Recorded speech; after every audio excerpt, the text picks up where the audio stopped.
अध्याय 9 भक्ति का कल्प वृक्ष। इस अध्याय में श्री चैतन्य चरितामृत के लेखक ने भक्ति के कल्प वृक्ष के रूप में एक आलंकारिक उदाहरण की कल्पना की है। बड़े ही आलंकारिक ढंग से बतलाया गया है कि श्री चैतन्य महाप्रभु वृक्ष और वृक्ष का तना दोनों ही हैं। परमानंद पुरी तथा अन्य 8 बड़े बड़े सन्यासी इस वृक्ष की दूर दूर तक फैलने वाली जड़ें हैं। इसके मुख्य तने से 2 विशेष शाखाएं निकलती हैं, अद्वैत प्रभु तथा श्री नित्यानंद प्रभु, और इन शाखाओं से अन्य शाखाएं तथा उपशाखाएं निकलती हैं।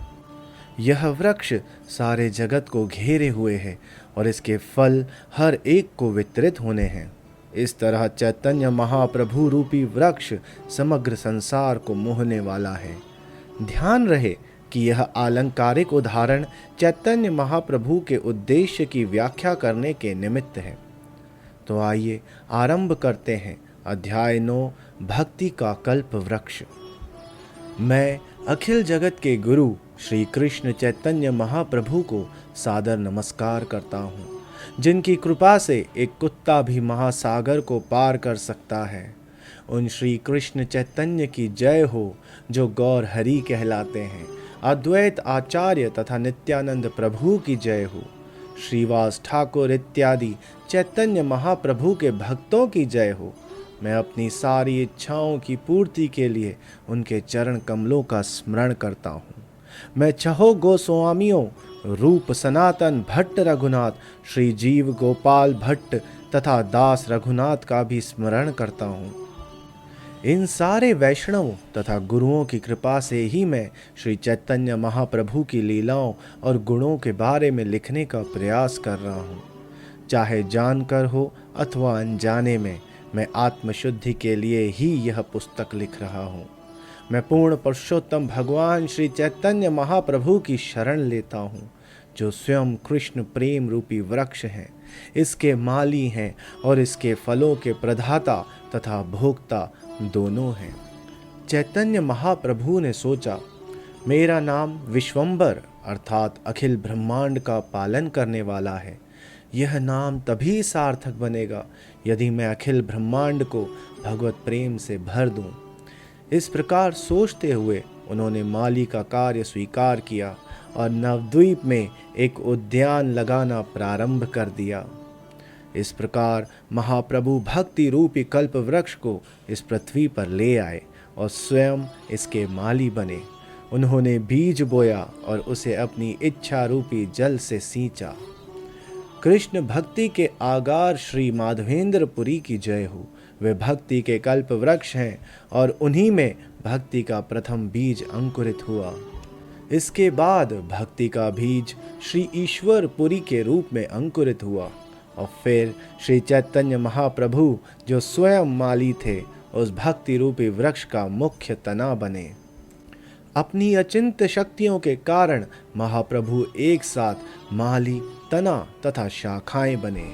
श्री परमानंद पुरी, केशव भारती, ब्रह्मानंदपुरी, ब्रह्मानंद भारती, श्री विष्णुपुरी, केशवपुरी, कृष्णानंदपुरी, श्री नरसिंह तीर्थ तथा सुखानंदपुरी, ये 9 सन्यासी वे जड़ें हैं जो उस वृक्ष के तनों से फूटी। इस तरह इन 9 जड़ों के बल पर यह वृक्ष दृढ़ता से खड़ा रहा। धीर गंभीर परमानंदपुरी मुख्य जड़ बने और आठों दिशाओं में अन्य 8 जड़ों समेत श्री चैतन्य महाप्रभु रूपी वृक्ष सुस्थिर हो गया। तने से अनेक शाखाएं फूटी और उनके भी ऊपर अनेक उपशाखाएं निकली। इस तरह चैतन्य रूपी वृक्ष की शाखाओं से एक गुच्छा सा समाज बना और बड़ी बड़ी शाखाएं सारे ब्रह्मांड में छा गईं। हर शाखा से सैकड़ों उपशाखाएं फूटी। इस तरह कितनी शाखाएं निकली, इसकी गिनती कोई नहीं कर सकता। मैं इन असंख्य शाखाओं में से सर्व प्रमुख शाखाओं का नाम गिनाने का प्रयत्न करूंगा। कृपया चैतन्य वृक्ष का वर्णन सुने। वृक्ष के ऊपरी तने के 2 भाग हो गए। एक तने का नाम श्री अद्वैत प्रभु था और दूसरे का श्री नित्यानंद प्रभु। इन दोनों तनों से अनेक शाखाएं एवं उपशाखाएं उत्पन्न हुई जो सारे जगत पर छा गईं। ये शाखाएं तथा उपशाखाएं और उनकी भी उपशाखाएं इतनी अधिक हो गईं कि उन सब के विषय में लिख पाना असंभव है। इस तरह शिष्य, उनके शिष्य और उन सब के प्रशंसक सारे जगत में फैल गए। इन सब को गिन पाना संभव नहीं है। जिस प्रकार विशाल अंजीर वृक्ष में सर्वत्र फल लगते हैं, उसी तरह भक्ति वृक्ष के प्रत्येक अंग में फल लगे। चूंकि श्री कृष्ण चैतन्य महाप्रभु मूल तना थे, अतएव शाखाओं तथा उपशाखाओं में जो फल लगे उनका स्वाद अमृत से भी बढ़कर था। फल पकते गए और मीठे तथा अमृतमय हो गए। माली श्री चैतन्य महाप्रभु ने उन्हें कोई मूल्य मांगे बिना ही वितरित कर दिया। भक्ति के ऐसे एक अमृतमय फल के मूल्य की बराबरी तीनों लोक की सारी संपदा भी नहीं कर सकती। श्री चैतन्य महाप्रभु ने इसका विचार किए बिना ही भक्ति रूपी फल का वितरण किया कि कौन इसे मांगता है, कौन नहीं, अथवा कौन उसको पाने का पात्र है और कौन कुपात्र। दिव्य माली श्री चैतन्य महाप्रभु ने अंजलि में भर भर कर सभी दिशाओं में फल बांट दिए, और जब गरीब भूखे लोगों ने यह फल खाया तो माली परम आनंदित होकर मुस्कुराते रहे। इस प्रकार श्री चैतन्य महाप्रभु ने भक्ति वृक्ष की विभिन्न प्रकार की शाखाओं तथा उपशाखाओं को संबोधित किया। चूंकि भक्ति वृक्ष दिव्य होता है, अतएव इसका प्रत्येक अंग अन्य सारे अंगों का कार्य संपन्न कर सकता है। यदि वृक्ष अचर माना जाता है, किंतु ऐसा होते हुए भी यह वृक्ष जंगम अर्थात चलने वाला है। इस वृक्ष के सारे अंग आध्यात्मिक रूप से सचेतन हैं, और वे ज्यों ज्यों बढ़ते हैं त्यों त्यों सारे जगत में फैल जाते हैं। मैं ही अकेला माली हूँ, मैं कितने स्थानों में जा सकता हूँ, मैं कितने फल तोड़ और बांट सकता हूँ। अकेले फलों को तोड़कर उन्हें वितरित करना निश्चित ही अत्यधिक परिश्रम का कार्य है, परंतु इतने पर भी मुझे संदेह है कि कुछ लोग उन्हें प्राप्त कर पाएंगे और कुछ नहीं। अतएव मैं इस ब्रह्मांड के हर व्यक्ति को आज्ञा देता हूँ कि वह इस कृष्ण भावना अमृत आंदोलन को स्वीकार करे और इसे सर्वत्र वितरित करे। मैं अकेला माली हूँ, यदि मैं इन्हें वितरित न करूँ तो मैं इनका क्या करूँगा? अकेले में कितने फल खा सकता हूँ? पूर्ण पुरुषोत्तम भगवान की दिव्य इच्छा से सारे वृक्ष पर पानी छिड़का गया, और इस तरह भगवत प्रेम के असंख्य फल लगे हैं। इस कृष्ण भावना अमृत आंदोलन का वितरण सारे विश्व में करो, जिससे सारे लोग इन फलों को खाकर अनंतः वृद्धावस्था तथा मृत्यु से मुक्त हो सकें। यदि फलों को सारे विश्व में वितरित किया जाए तो पुण्यात्मा के रूप में मेरी ख्याति सर्वत्र फैलेगी, और सारे लोग अत्यंत प्रसन्नता पूर्वक मेरे नाम की महिमा का गान करेंगे। जिसने भारत भूमि में मनुष्य का जन्म लिया है, उसे अपना जीवन सफल बनाना चाहिए और अन्य सारे लोगों के लाभ के लिए कार्य करना चाहिए। यह हर जीव का कर्तव्य है कि वह अपने जीवन, धन, बुद्धि तथा वाणी को दूसरे के लाभ के लिए कल्याण कार्य करे। बुद्धिमान मनुष्य को चाहिए कि वह अपने कार्यों, विचारों तथा शब्दों से ऐसे कर्म करे जो सारे प्राणियों के लिए इस जन्म में तथा अगले जन्म में मंगलकारी हो सके। मैं तो केवल माली हूँ, मेरे पास ना तो साम्राज्य है न बहुत सारा धन है। मेरे पास तो केवल कुछ फल और फूल हैं, जिनका उपयोग मैं अपने जीवन में पुण्य प्राप्त करने के लिए करना चाहता हूँ। यद्यपि मैं माली का कार्य कर रहा हूँ, किंतु मैं वृक्ष भी बनना चाहता हूँ, क्योंकि इस तरह मैं सबको लाभ पहुँचा सकता हूँ।